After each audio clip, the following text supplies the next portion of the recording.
এই যে বন্ধুরা, মাটির হাঁড়িতে একটু সেদ্ধ ভাত বসিয়েছি, দেখাচ্ছি। এই যে একটা ফুলকপির পাপড়ি দিয়েছিলাম, সব বেশি না, একটা একটা করে দিয়েছি, দুজন খাবো তো। একটু কুমড়ো দিয়েছি, শিম দিয়েছি, আলু দিয়েছি, একটা টমেটোও দিয়েছি বন্ধুরা। এই যে বন্ধুরা, ছোট ছোট করে আলু দিয়েছিলাম, এই যে কুমড়ো, এই যে একটা টমেটো, এই যে একটা টমেটোও দিয়েছি, একসাথে মাখবো আর কি, বুঝলেন বন্ধুরা। এই যে টমেটো, এই যে ফুলকপি, শুকনো লঙ্কা ভেজেছি বন্ধুরা, নিয়ে আসছি। এই যে বন্ধুরা লঙ্কা,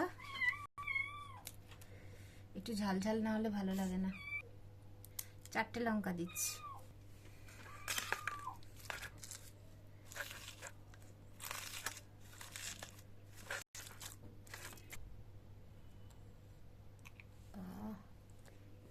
কমপ্লিট মাখা। হ্যাঁ, এবার দিচ্ছি।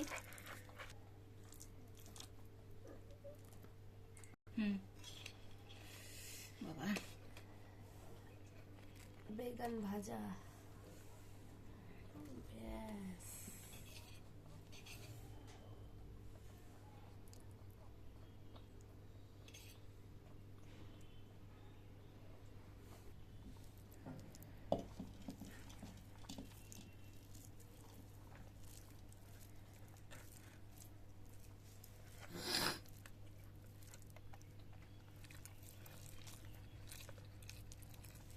কুমড়োটা কি মিষ্টি!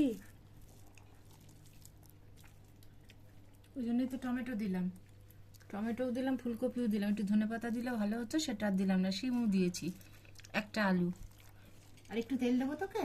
না না, আমি বেগুনটা নেই। ও, খাই, যা আছে কপালে হবে। খেয়ে দিয়ে মরো দিলি ভাই, নিখা গিয়ে মরা খুব খারাপ জিনিস। আগে ঘরের মানুষরা কি করেছে, খেয়েছে, কম খেয়েছে। ঝাল টাল সব দিয়েছি, একদম পারফেক্ট। এই হলে আর কিচ্ছু লাগে না। একটু আটা দিয়ে মাখিয়েছি আজকে, ওই জন্য বেগুনটা এখনো ভেঙে গুঁড়ি গুঁড়ি হয়ে যায়নি। একটুখানি আটা কিংবা ময়দা দিয়ে যদি একটু ওপর দিয়ে দেওয়া হয়, তাহলে জলটা বেরোয় না। পারফেক্ট বন্ধুরা, খাওয়াটা খুব ভালো লাগলো।